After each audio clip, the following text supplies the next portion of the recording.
Hey everybody, Lex DeVille back for another lesson in advanced proposal writing for Upwork. This lesson we're talking about paragraph number dos, the second paragraph. What are you going to put here? So as you'll see in the resource that is attached to this lesson, there are two ways I approach this. I only have two approaches that I've mainly used for this. Unless it ends up being a really long proposal, I might change this up a little bit, but most of the time, one of these two approaches works very well for me. The first approach is asking questions. So instead of having like a full-blown second paragraph, you might just go straight into questions. You've said you need a web designer who can make an awesome website on a deadline. You need this done by next week.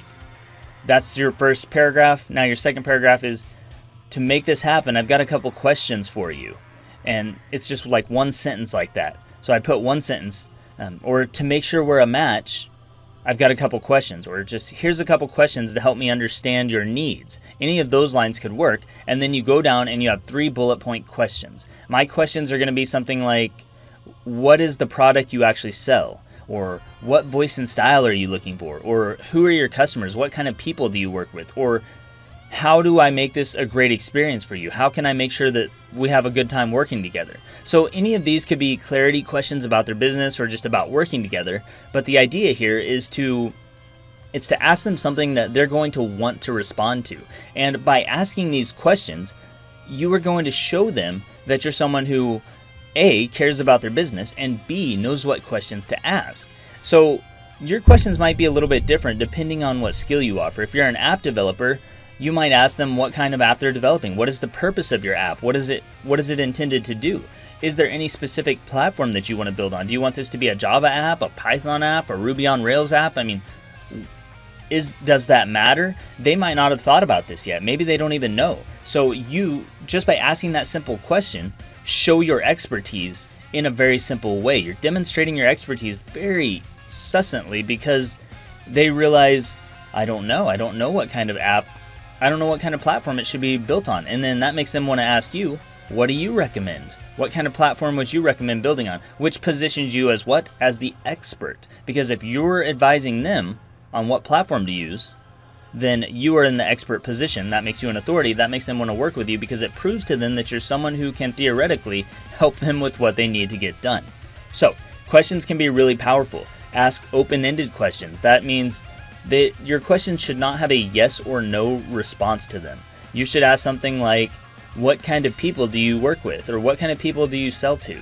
That they're going to respond. Assuming that they respond and answer your questions, they're going to give you all kinds of information. It's not going to be yes or no. It's going to be like, I work with people who are 18 to 35 years old. That's who we sell to. They're mostly males. They're mostly skateboarders. And they might say a bunch of stuff like that.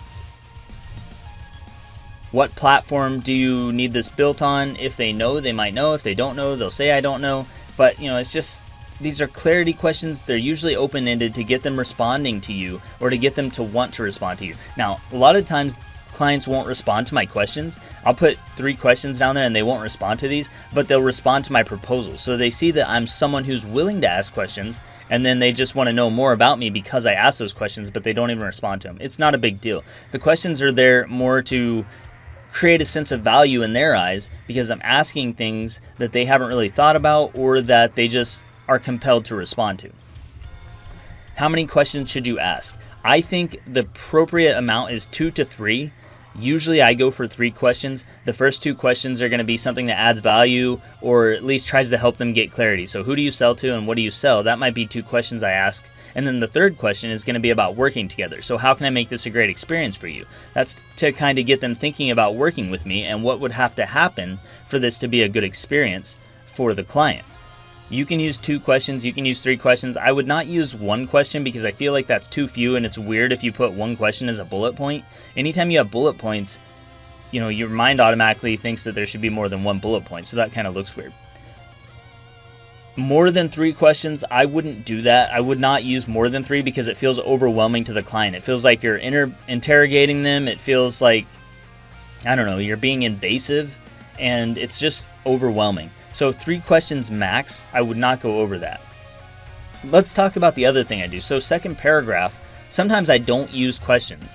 I don't always use questions because I don't always feel like they're necessary. Sometimes I just want to connect what I do with what the client needs done. I just want to show them why I'm the person that they need to hire for this. So let's say they say I need a direct response copywriter to help me with my coaching funnel for my coaching startup. I might say, you need a direct response copywriter to help you with your coaching funnels for your coaching startup, and you need this to happen right now, or whatever, based on their proposal. And then the next line down, I might say, great, I am a life coach copywriter who helps coaches all over the world with their coaching funnels. I've worked with millionaire coaches, I've worked with creative coaches, I've worked with every kind of coach you can think of, so maybe we're a match.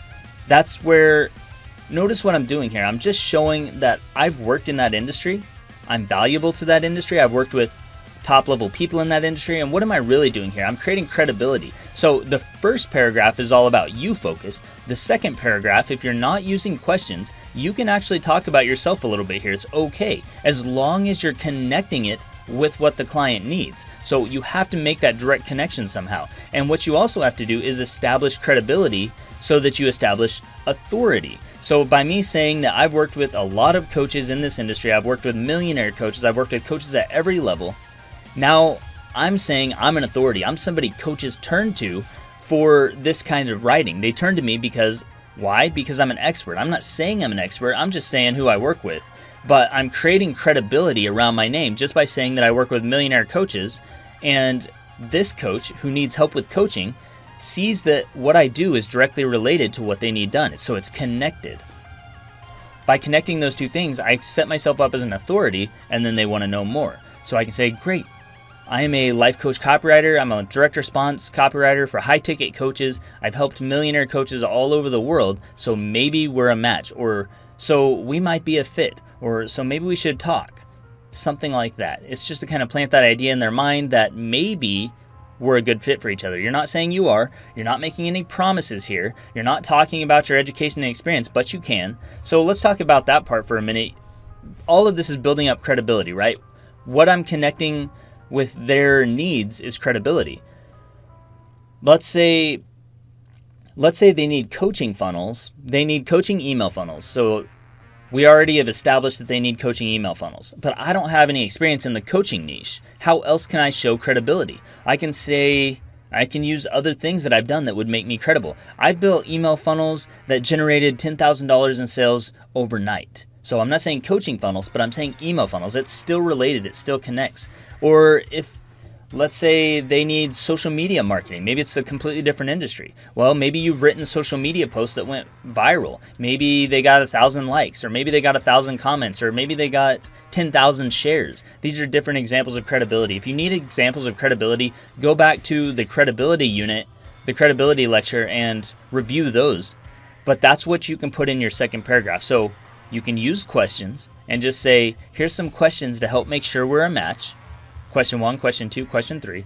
Or you can do it the other way where you're connecting yourself through credibility to exactly what they need done. So, great, I'm a direct response copywriter, or great, I'm a web designer, and I have helped millionaire businesses create and set up awesome websites that converted at high rates. I mean, you just have to have some credibility marker that connects with what they need done. For more examples of this, drop down in the resources. I tried to put some stuff down in a PDF that you can see how this might be done. Maybe it'll help you out. Just keep that in mind. I think the questions are probably the easiest route because they create clear, direct value for the client, but the other way is fine too. Your degrees and education, some of that stuff might be okay as a credibility marker in the second paragraph, not in the first paragraph. First paragraph is you focused. Second paragraph is still you focused in the sense that you're connecting what you do or who you are, your credibility, with what they need done. But you can talk about yourself a little bit more because that second paragraph, at some point you have to talk about yourself. You have to give them some reason to want to hire you. So you can do that here through the questions, or you can do that through establishing credibility. If you got any questions for me, just let me know. I know this one's a little bit choppy, a little bit complicated, but that's all I've got for this one. In the next one, we're going to be talking about the closing paragraph, and then we'll be moving on to some other cool stuff. I'll see you in the next lesson.